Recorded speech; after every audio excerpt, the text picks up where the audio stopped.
옆에 분에게 예배를 드립시다. 시작. 예배를 드리세요. 예배를 보는 사람이 없어야 됩니다. 오늘 설교 제목이 하나님과의 만남, 깊은 예배로. 하나님과의 만남은 예배로 승화가 됩니다. 예배를 잘 드리는 교회가 성장합니다. 예배를 잘 드리는 성도들이 행복합니다. 여러분들이 예배만 잘 드려도 인생이 복을 받습니다. 예배만 잘 드려도 3대가 복을 받습니다. 예배가 무너지면 하나님한테 혼납니다. 제가 이 예배를 준비하면서요, 예배 설교를 시리즈로 준비하고 그다음에 이제 금요일 날 사도행전 성령의 운동에 대해서 공부를 하면서 그런 생각을 했어요. 요즘 시대는 사사기 시대가 아니라 말라기 시대다. 말라기 시대다. 참 마음이 아팠어요. 말라기 시대의 특징이 뭡니까? 예배를 드리지만 하나님이 괴로워하시는 시대입니다. 예배가 드려지지만 하나님이 싫어하는 시대였어요. 그래서 하나님이 그런 얘기를 하셨죠. 누가 할 수만 있으면 저 성전문을 좀 닫아다오. 쓸데없이 예배하는 자들이 내 앞에 안 왔으면 좋겠다. 저들의 짐승의 기름 냄새가 싫고 살타는 냄새가 나는 싫다. 그 말씀을 제가 기도하면서 예배를 준비하면서 설교를 준비하면서 그런 마음이 들었어요. 이 시대는 사사기의 시대가 아니라 말라기의 시대다. 교회들이 예배를 드리지만 하나님이 찾으시는 예배를 드리는 교회가 과연 몇 개나 될까? 저는 우리 엠마오 교회가 하나님이 찾으시는 예배가 되기를 소망합니다. 우린 예배를 본다는 표현도 마구 썼습니다. 예배 보러 가. 그것은 내가 하나님이 되겠다는 겁니다. 예배를 드리는 겁니다. 예배를 드린다는 것은 하나님과의 만남입니다. 하나님과의 만남이 예배의 시작이고 우리의 신앙의 시작이기도 합니다. 그런데 우리는 예배를 단순한 종교 행위로 바라봤습니다. 그리고 예배를 하나님 중심이 아니라 사람 중심으로 바꿔버렸습니다. 말라기 시대에도 하나님 중심이 아니라 사람 중심의 제사가 드려졌을 때 하나님은 싫어하셨습니다. 초대교회가 하나님 중심의 예배를 드렸을 때 교회가 부흥을 했습니다. 그리고 313년에 콘스탄틴 대제가 로마의 황제가 되고 나서 기독교를 로마의 공식적인 종교로 인정하고 나서 그리고 캐톨릭이라는 연합단체가 생기고 그것이 시간이 흘러가면서 예배는 점점 사제들을 위한 예배가 되었습니다. 신부들이나 교황을 위한 예배가 되었죠. 그 예배가 되었을 때 교회는 또 암흑기로 들어갑니다.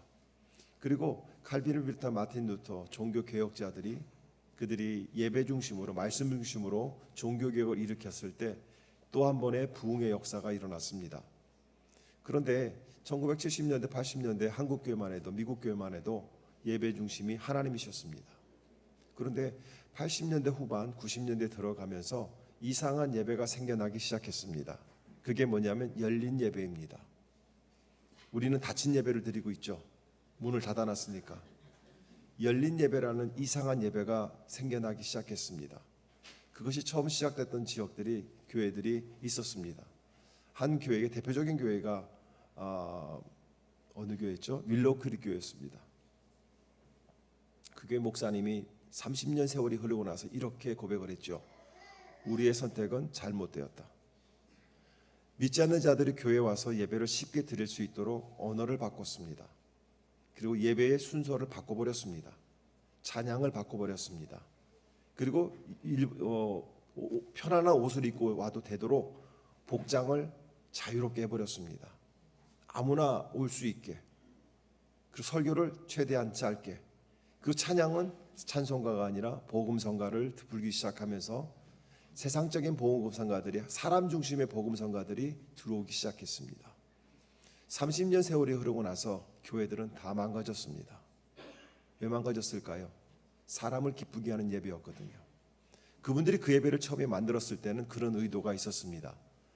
예수를 믿지 않는 자들이 교회에 와서 쉽게 예수를 믿고 예배에 쉽게 접근을 해서 그들이 예수를 믿고 구원을 받아 정말 믿는 자들의 예배인 구도자의 예배, 그 예배로 나아가 진정한 예배자로 서게 만든다는 것이 그들의 꿈이었습니다. 그러나 그 꿈은 철저하게 망가졌습니다. 사람들이 구도자의 예배, 믿는 자의 예배로 들어오는 것이 아니라 예배를 편안하게 보기 시작했습니다. 너무나 편해졌죠. 그래서 교회에서 사라지기 시작한 것이 뭔지 아십니까?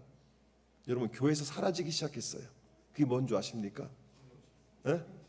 성경이 사라지기 시작했습니다. 그 누구도 성경을 교회에 들고 오지 않습니다. 왜요? 편안하게 보여주니까. 그래서 집에 가니까 성경이 어디 있는지를 모릅니다. 제가 LA 가서 집회를 했습니다. 성경을 들고 오세요. 성경 갖고 오세요. 내일 저녁부터 집회에는 성경이 있어야 됩니다. 그리고 성경에 대해서 강의를 했습니다. 설교를 했습니다. 목사님 딸이 내일부터 성경을 가지고 와야 되겠다. 그리고 집에 가 성경을 찾기 시작했습니다. 성경이 없더래요. 자기 방에 꽂혀 있을 거라고 생각했던 그 성경이 없더래요. 그래서 이 목사님 따님이 집을 뒤지기 시작했어요. 자기 방을 홀레당 다 뒤집었어요. 나중에 보니까 엄마 방에 한 책꽂이 구퉁이에 놓여져 있더랍니다. 열린 예배가 과연 어떻게 변질이 되었을까요? 성경을 교회에서 사라지게 했습니다. 성경이 없게 만들었습니다. 성경은 의자 등받이에 꼽혀서 중력의 법칙에 의해서 다 쳐져 있고 콧물이 묻어 있고 커피가 쏟아져 있고 겉장이 찢어져 있고 너덜너덜해진 채로 의자 뒤에 꼽혀 있는 볼품없는 책으로 변해버렸습니다. 제가 예배 설교를 준비하면서 우리가 성경적인 예배를 회복해야 된다. 말씀 중심의 예배를 회복해야 된다. 더 이상 교회가 망가져서는 안 된다. 저희 엠마오교회는 여러분들은 사명을 갖고 교회에 오셔야 됩니다. 그게 뭐냐면 이 시대에 제대로 된 예배를 세우는 교회, 제대로 예배를 드리는 교회, 그 교회, 제대로 예배를 드리는 그 현장에 내가 예배자로 서야겠다는 마음을 갖고 오셔야 됩니다.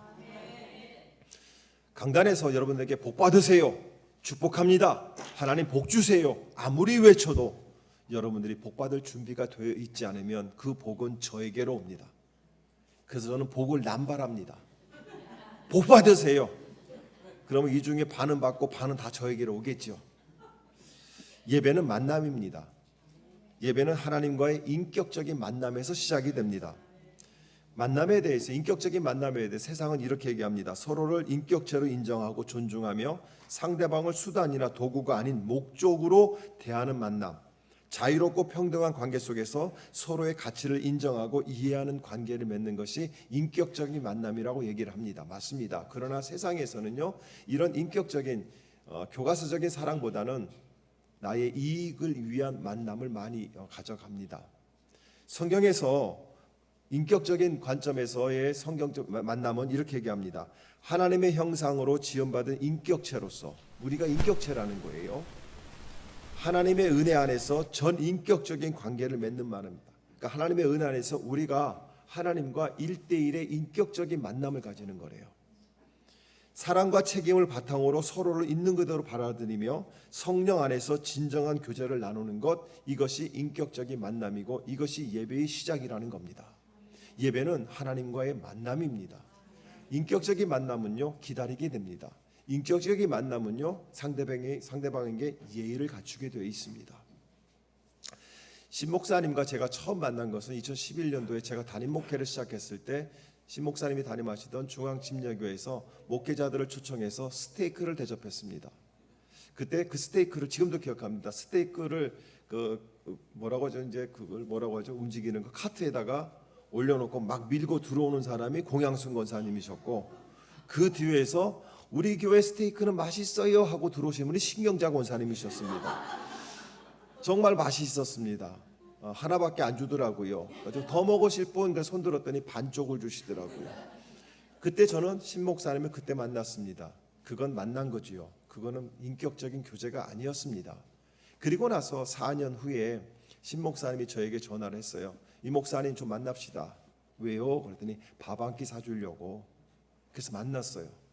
그래서 19불 99전짜리 차이니스 버퍼에 가서 튀긴 오징어를 뜯어 먹으면서 만남이 시작이 됐습니다. 그때까지만 해도 우리의 만남은 우연이 아니었습니다.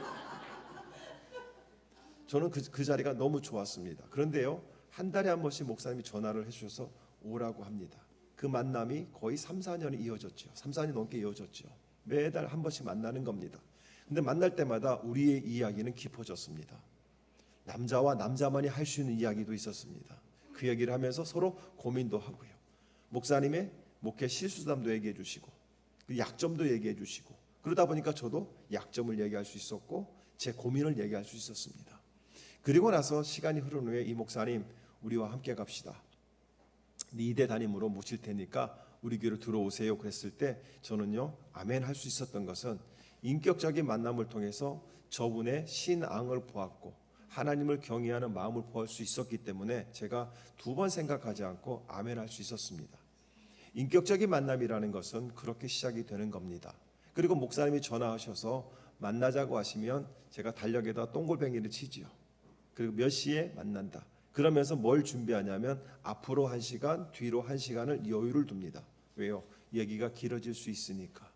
여러분, 인격적인 만남은 내 시간을 그 시간에 맞추는 겁니다.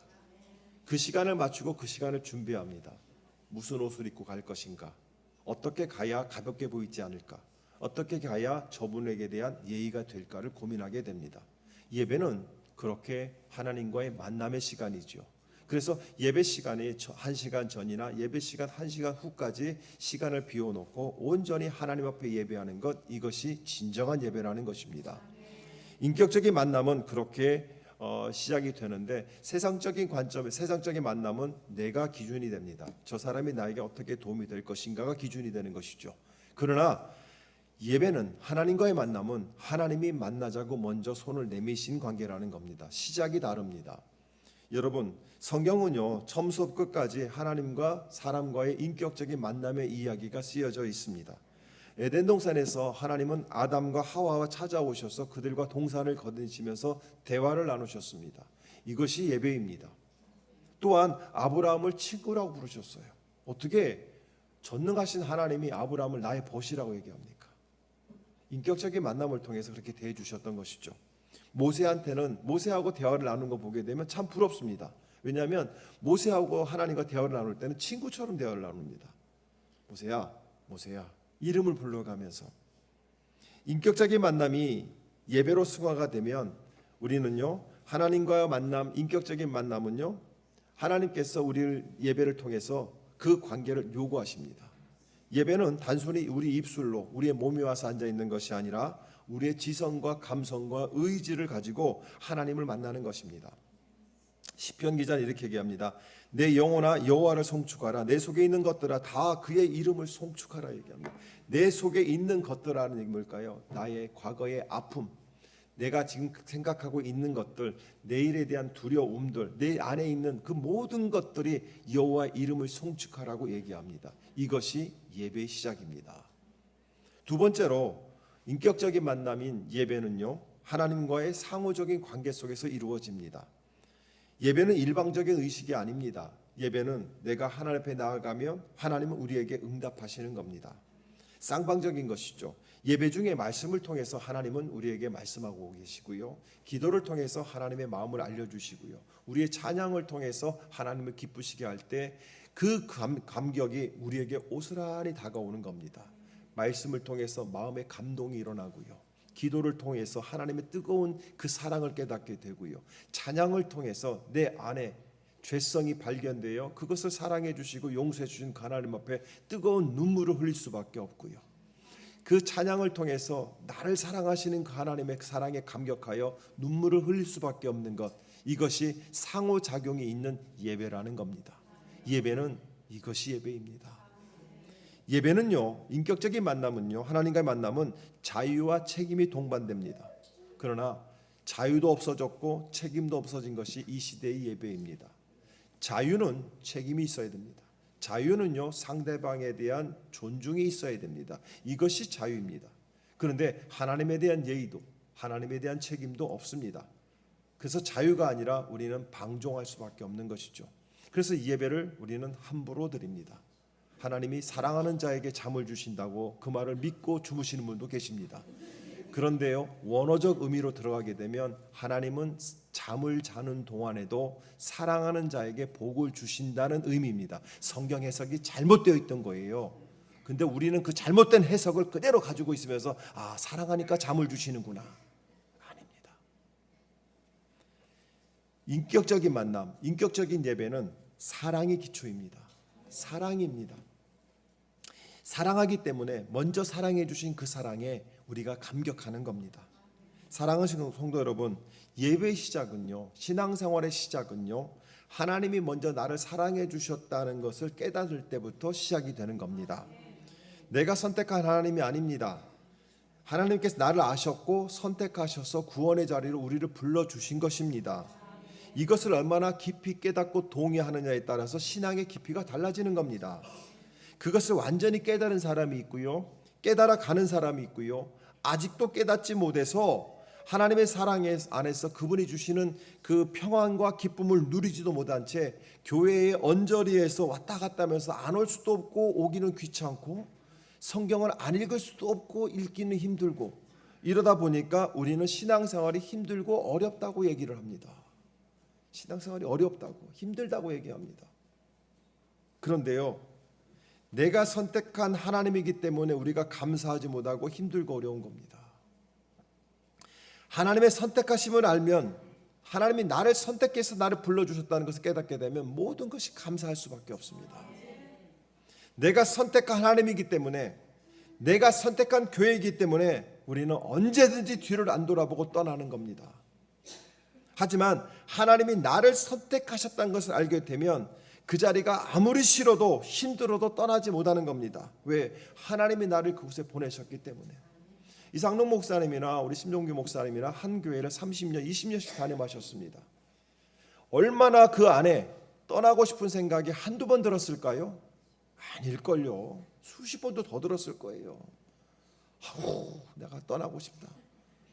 누가 불러주는데 말씀 떠나고 싶다. 이 생각도 하셨을 거고, 어떨 때는 내가 나가서 새로 개차가 까는 생각도 하셨을 거고, 별의별 생각을 다 하셨을 겁니다.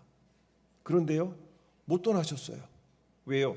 내가 선택한 교회가 아니라 하나님이 먼저 나를 사랑하시고 나를 불러주시고 하나님께서 데려다 놓은 장소이기 때문에, 내 선택에 의해서 온 것이 아니기 때문에, 하나님이 맡겨놓으신 거기 때문에 이분들은 떠나고 싶은 마음이 들어도 떠나지 못했습니다. 왜요? 하나님이 데려다 놨기 때문에. 여러분들에게 분명히 말씀드립니다. 엠마오 교회는 여러분들이 선택한 교회가 아닙니다. 여러분들이 이곳에 앉아 있는 것은 하나님이 데려다 놓으신 것입니다. 그것이 깨달아질 때 엠마오 교회가 내 교회가 되는 것이고요, 엠마오 교회 비전이 내 비전이 되는 것입니다. 여러분의 인생은 하나님이 선택하셨고 하나님이 데려다 놓으신 것입니다. 할렐루야. 하나님이 나를 사랑하셨음을 깨닫게 되면 예배 가운데 우리는 그 모습 그대로 보여드릴 수밖에 없습니다. 우리의 연약함도 내어놓을 수밖에 없고요, 나의 부족함과 나의 죄까지도 하나님 앞에 내어놓을 수밖에 없습니다. 왜요? 하나님과의 인격적인 만남은 내가 맡겨도 된다는 생각을 갖게 하기 때문에 그렇습니다. 그럴 때 하나님은 우리의 연약함을 그대로 받아주십니다. 내가 모질라는 것, 내가 약한 것을 그대로 받아주신다는 것이죠. 그러다 보니까 말씀을 듣다가 회개의 눈물을 흘리기도 하고요, 찬양을 하다가 감사의 눈물을 흘리기도 하고요, 그리고 하나님 앞에서 그렇게 울 수 있는 것은 하나님 앞에 부끄러움이 없기 때문에 그렇습니다. 하나님 앞에서 우리가 체면을 차릴 필요가 없는 거예요. 왜? 나를 올곧이 사랑해 주시니까. 나의 눈물조차도 닦아주시는 그 하나님께서 오늘 위로해 주시고, 내가 울 때에 함께 울어주시고, 내가 기뻐할 때 함께 기뻐해 주시는 것, 이것이 예배 안에서 이루어진다는 것이죠. 사랑하는 성도 여러분, 오늘 모세의 이야기를 우리 너무나 잘 알고 있습니다.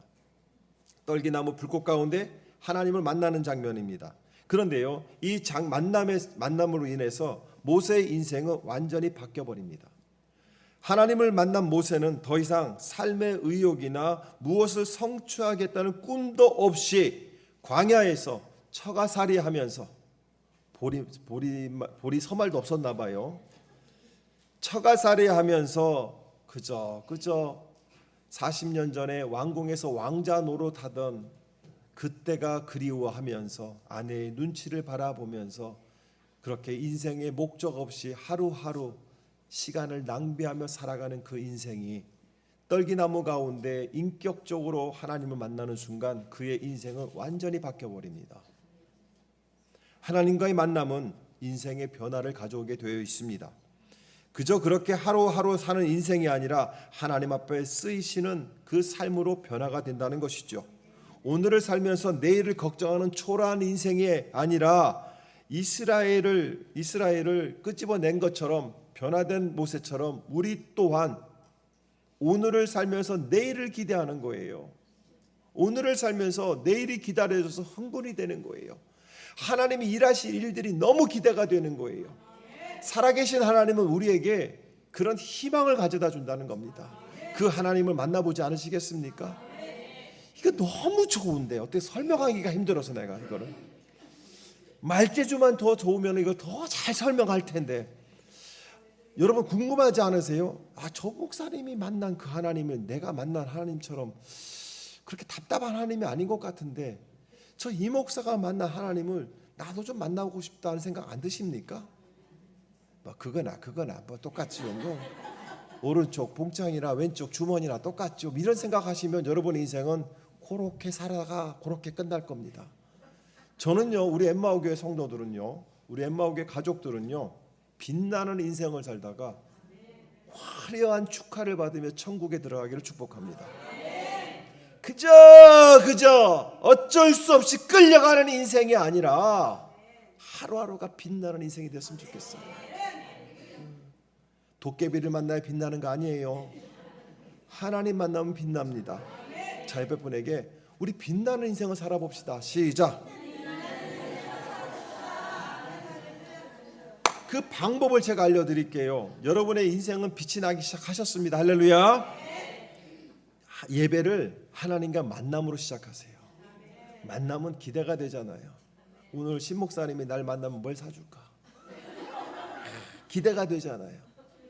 야, 밥 먹고 나면 꼭 스타벅스에 가서 커피를 사주시는데 오늘은 비싼 거 시켜야지. 이런 기대감이 있잖아요. 그래서 달려가는 거 아니겠습니까? 여러분 교회 오실 때 그런 거 갖고 오셔야 돼요. 그런 마음으로. 이야, 오늘 교회 가면 하나님이 나에게 또 뭘 주실까? 기대가 되네.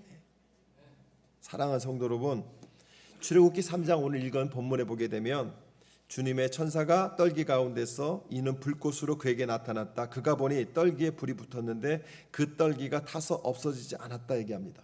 자, 중요한 것은요.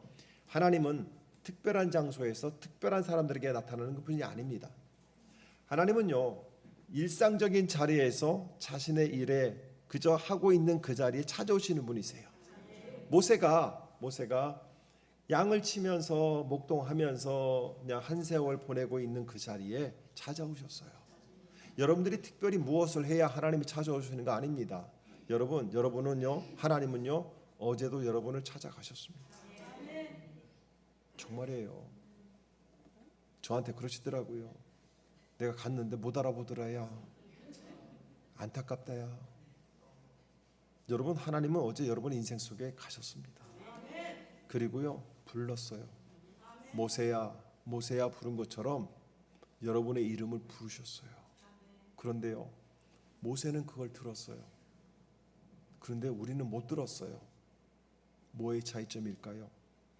우리는요, 흔한 상황에서 매일 일어나는 상황 속에서 역사하신 하나님을 발견 못하는 겁니다. 떨기나무에 불이 붙는 것은요, 그 당시에 그곳에서는 평범한 일입니다.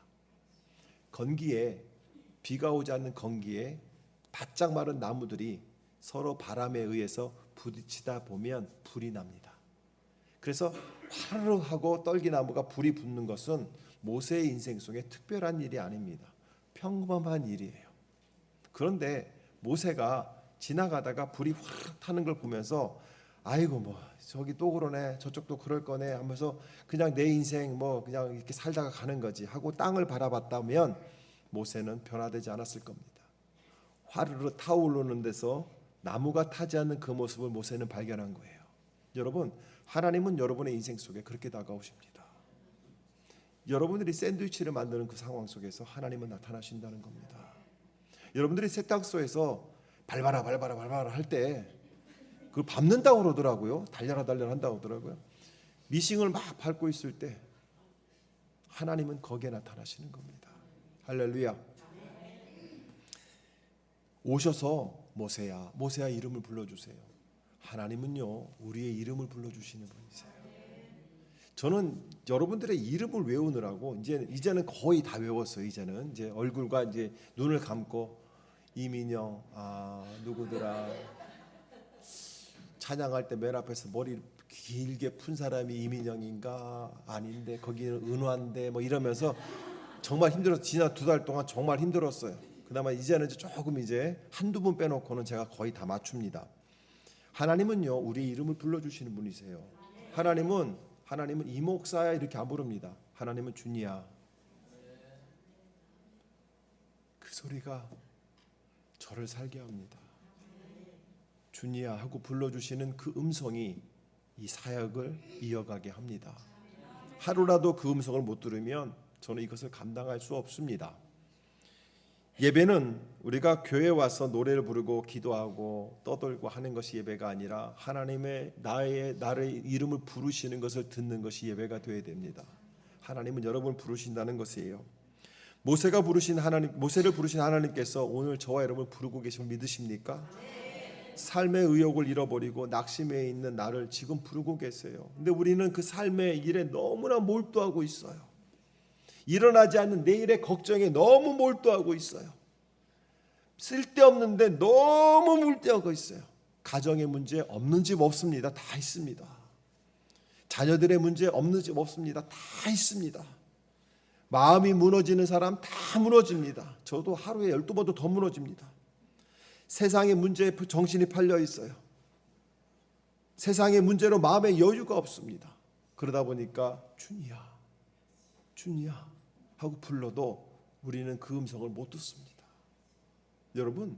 여러분의 지금 몰두하고 있는 그 일 하나님은 알고 계신다는 거 아시죠?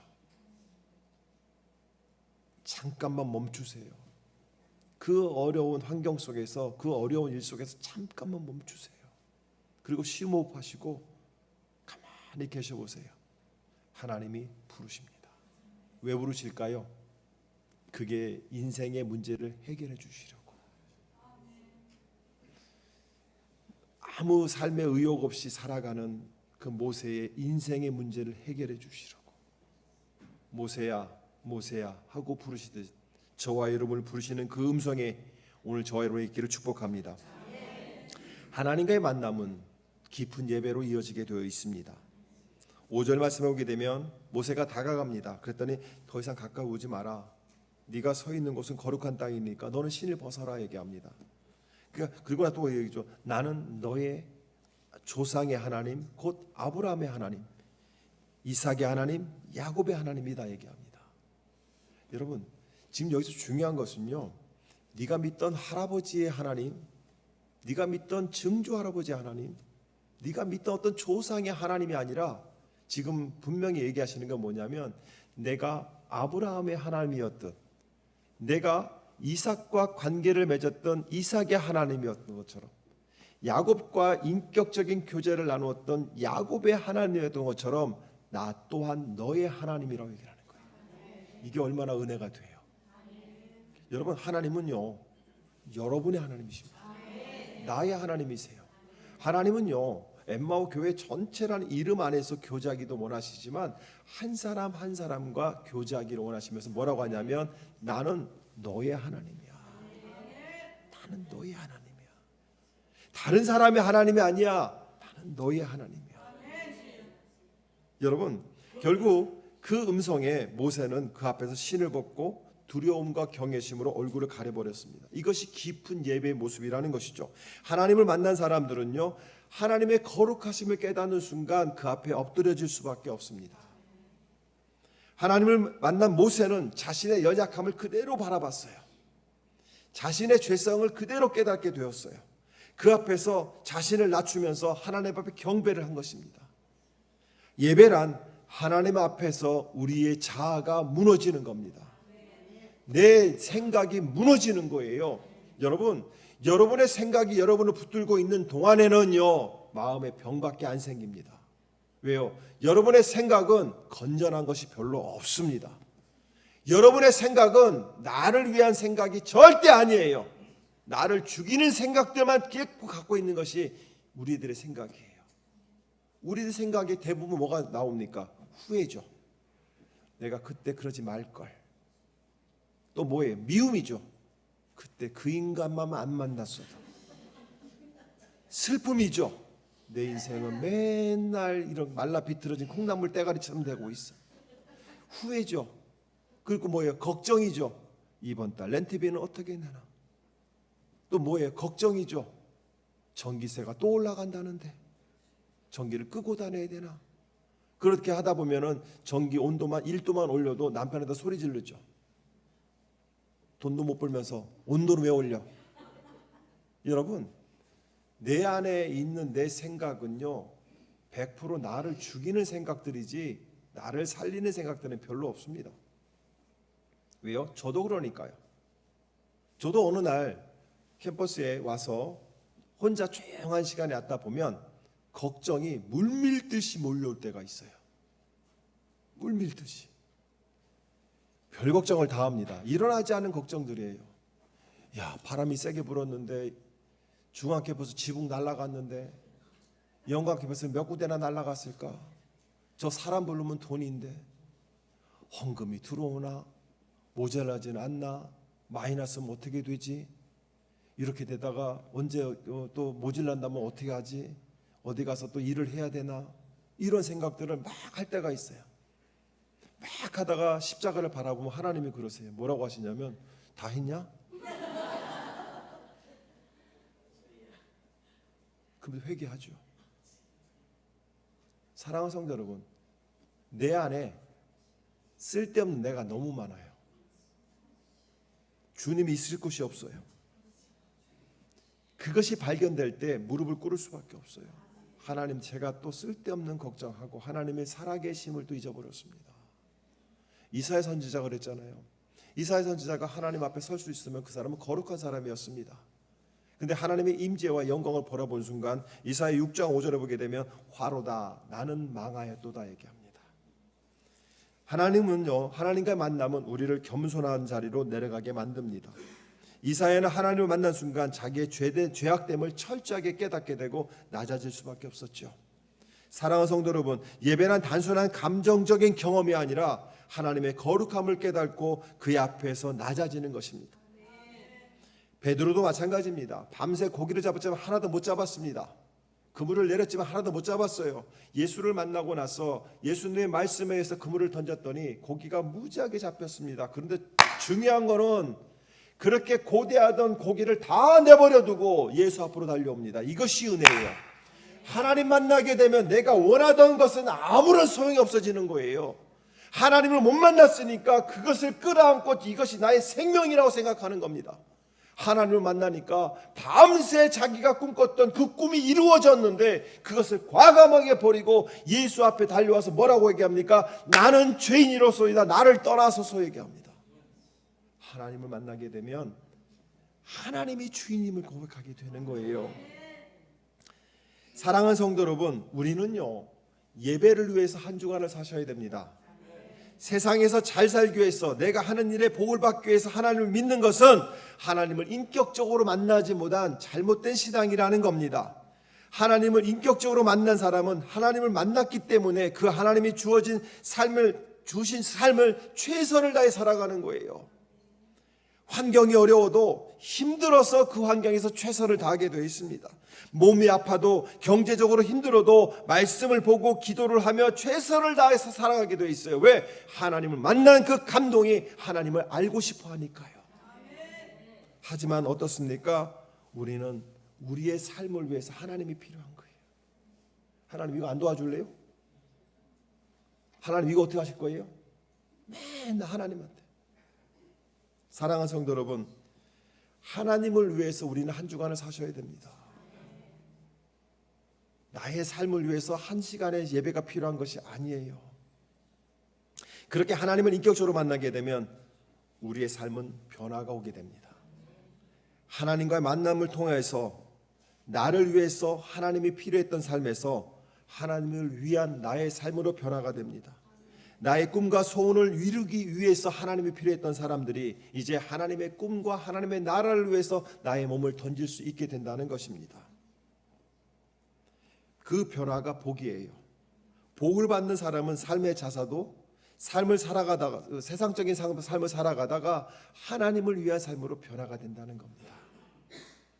모세는요, 떨기나무 앞에서 하나님을 만난 이후에 이스라엘 백성을 구원하는 하나님의 사명을 받았습니다. 더 이상 평범한 목자가 아닙니다. 하나님의 도구가 되었습니다. 만남을 통해서 모세의 인생은 완전히 바뀌어버립니다. 두려움과 부족함 속에서 눈치 보며 살아가던 인생이 이제는요, 이스라엘이라는 200만 명이나 되는 이스라엘 민족들을 끌고 나오는 바로왕 앞에서 방랑하게 하나님을 증거하는 대선지자가 된다는 것이죠. 여러분, 모세에게 일어났던 일이 나에게도 일어날 수 있기를 축복합니다. 왜요? 아브라함의 하나님, 이삭의 하나님, 야곱의 하나님이 이준희의 하나님이시기 때문에 그렇습니다. 그 하나님이 여러분의 하나님이세요. 그 하나님은 능력이 많으세요. 그 하나님은 사랑이 많으신 분입니다. 여러분들의 문제, 여러분들은 해결하지 못합니다. 그러나 하나님은 해결할 수 있습니다. 힘들고 어려울수록 여러분들은 세상적인 방법을 찾아 나가서는 안 됩니다. 왜요? 세상에는 답이 없어요. 무지개는 평생 쫓아가도 무지개를 잡지 못합니다. 무지개가 내 안에 일어나면 돼요. 하나님이 약속으로 주신 것이 무지개잖아요. 하나님 앞에 나의 무릎을 꿇게 되면 내 안에 무지개가 피는 겁니다. 사랑하는 성도 여러분, 여러분의 삶 속에서 어떤 열매를 맺고 있습니까?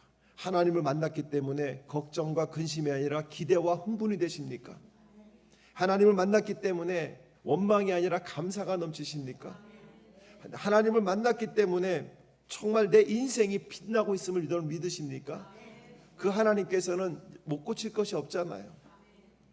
저는 꿈꾸는 게 있어요. 그게 뭐냐면 우리 엠마오교회 성도님들은 간증자가 되기를 소망해요. 하나님을 경험하여 간증자로 세워지기를 저는 기도합니다.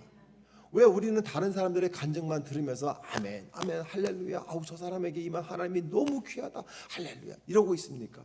우리가 간증자가 되어야 되지 간증을 듣는 자로 서 있어서는 안 됩니다. 여러분 한 분 한 분이 간증자가 될 수 있는 방법이 뭘까요? 하나님을 경험하는 겁니다. 하나님을 만나는 거예요. 야곱이 처음에 이렇게 얘기합니다. 하나님 나를 잘 축복해 주시면 내가 나중에 아버지 집으로 돌아가면 내가 모든 것을 하나님 앞에 드리겠습니다. 그러면서 저와 여러분이 하는 그 이야기를 꼭 합니다. 뭐 합니까? 내가 돈 많이 벌어갖고 오면 11조 꼭 할게요. 지금도 11조 안 하시죠? 돈을 많이 못 벌었기 때문에. 세상에서 가장 웃긴 얘기가 뭐냐면 로또 되면 목사님이 11조 할게요. 그래서 안 되는 거예요. 여러분 로또 맞는 방법 알려드려요? 알려드릴까요? 궁금하신 분 손 들어봐. 10의 9조 드려도 돼. 10의 9조 드려봐. 여러분 인생 속에 천만 불에 이게 요즘은 커졌죠. 여러분 인생 속에서 100만 불을 벌다가 가실 수 있습니까? 1000만 불짜리 되면 100만 불 하나 앞에 드리지 마시고 900만 불 드리세요. 그래도 100만 불이 남잖아요. 우리 하나님 앞에 가치관을 바꿔야 돼요. 하나님은 그런 분이 아니세요. 우리 11조 받으려고 우리가 쫓아다니는 분 아니세요. 근데 우리는 그렇게 얘기를 해요. 야곱이 그랬잖아요. 야곱이 하나님 못 만나서 그랬잖아요. 베델이라고 기름 부으면서 예배는 드렸지만 하나님을 못 만났기 때문에 그런 잘못된 약속을 드리는 거예요. 그런데요, 그가 하나님을 만나고 나서는 뭐라고 합니까? 나는 주께서 주신 모든 은혜와 진실하심을 조금도 감당할 수 없었습니다 고백합니다. 하나님의 은혜를 인정하는 거예요. 욥도 마찬가지예요. 욥이 믿음이 좋았던 사람이라고 얘기합니다. 하나님은 의인이라고 얘기합니다. 내 사랑하는 종 욥을 보았느냐고 자랑합니다. 그런데 그 욥이 뭐라고 하냐면 어찌하여 이런 고난을 나에게 주십니까 하고 따집니다. 하나님 앞에. 하나님은 우리에게 고난을 주실 수 있어요. 여러분들을 하나님은 저와 여러분들에게 고난을 주셔도 되는 분이세요. 고난을 주셔도 되는 분이세요. 우리가 고난을 받아도 하나님 앞에 따질 수 없는 사람들이에요. 아멘. 그런데 의인이라고 한 욥은 따졌어요. 그런데 나중에 그가 하나님을 만나고 나니까 이렇게 고백합니다. 내가 죽게 대하여 귀로 듣기만 하였는데 이제는 눈으로 주를 봅니다. 여러분, 하나님을 귀로만 듣지 마시고 눈으로 볼 수 있는 은혜가 있기를 축복합니다. 맨날 귀로 들으니까 마음의 위로가 안 되는 거예요. 맨날 듣기만 하니까 치유하시는 하나님을 우리는 경험 못하는 거예요. 여호와 샬롬 하면서 평화가 내 마음에 없는 거예요. 여호와 니시, 여호와 이레 하면서도 준비하시는 하나님, 나와 함께 하시는 하나님, 내게 승리를 주시는 하나님을 한 번도 경험하지 못하는 것은 듣기만 했기 때문에 그렇다. 다윗은 어때요? 하나님을 제대로 못 만났을 때는 내 원수를 갚아주세요 그러면서 자기 아픔을 이야기합니다. 그런데요, 하나님 나중에 하나님과 깊은 교제 속에서 뭐라고 하냐면 여호와의 영광을 우리에게 돌리지 마시고 주의 이름으로 돌리십시오. 하나님 영광 받으세요 합니다. 하나님의 영광을 구하는 자로 살아갑니다. 바울도 마찬가지죠. 예수님을 딱 처음에 만났을 때, 다메섹에서 만났을 때 뭐라고 하냐면 주여 내가 무엇을 하기 원하십니까 얘기합니다. 그런데요, 그가 인생을 살아가면서 하나님을 깊이 알아가면서 이렇게 고백합니다. 내가 그리스도와 함께 십자가에 못 박혔나니 이제는 내가 산 것이 아니요 내 안에 그리스도께 사신 것이라. 사도 바울은요, 자기의 인생 속에서 하나님을 깊게 교제하고 나니까 인생에 남는 것은 하나님밖에 없었어요. 그리스도밖에 없었어요. 여러분, 여러분의 인생에 남는 것은 그리스도가 되기를 축복합니다. 그렇게 영적인 성숙으로 나아가기 위해서 우리는 하나님 만나야 돼요. 네, 하나님을. 그러기 위해서는 여러분들이 뭘 해야 될까요? 예수 앞으로 조용히 가야 돼요. 우리 이 찬양이 있습니다. 찬송가의 찬양인데요, 한번 볼까요? 자, 보여주시겠어요? 너 예수께 조용히 나가 내 모든 짐 내려놓고. 여러분, 엠마오 교회는요, 이 지역에서 예배가 제일 많은 교회입니다. 새벽 예배도 양쪽에서 월화수목금토 있죠. 그죠? 수요 예배 있죠. 금요일 처음 듣는 얘기예요? 표정들이 우리 교회에 새벽 예배가 있었어요? 아니 이 교회에 수요 예배가 있었어요? 이런 표정들이에요 다들. 자, 옆에 분에게 얘기해 주세요. 새벽 예배 있대요. 얘기해 주세요. 네. 수요 예배도 있대요. 글쎄. 어메, 금요 예배도 있다네. 나오세요. 여러분의 인생의 문제를 가지고 여러분의 골방에 들어가서 끙끙거리지 마세요. 세상에 왜 냄새나는 인생의 문제를 끌어안고 여러분 골방에 가서 끙끙거립니까? 다 여기로 오세요. 너 예수께 조용히 나가 내 모든 짐 내려놓고 주 십자가 사랑 믿어 내 죄사함을 받으라. 죄사함을 받으라는 얘기는요, 내 인생의 문제를 해결을 받으라는 거예요. 하나님을 그렇게 만나는 거예요. 하나님을 그렇게 만나서 인격적으로 교제하는 거예요. 조용한 시간에 나를 만나주신 하나님, 내가 와서 무릎 꿇고 눈물을 흘릴 때에 살며시 다가와서 어깨를 보고 사랑하는 주니야, 내가 널 사랑한다. 네 마음에 염려가 있지? 내가 알아.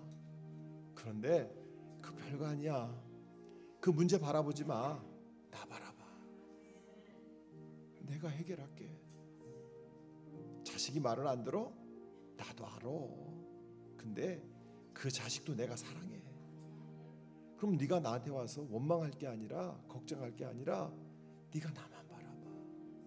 그리고 내가 네 자식을 어떻게 변화시키는지, 네 남편을 어떻게 변화시키는지를 너 구경하지 않을래? 너 나 믿어? 그러면 내가 하는 거 지켜봐. 그 음성이 여러분에게 들려줘야 돼요.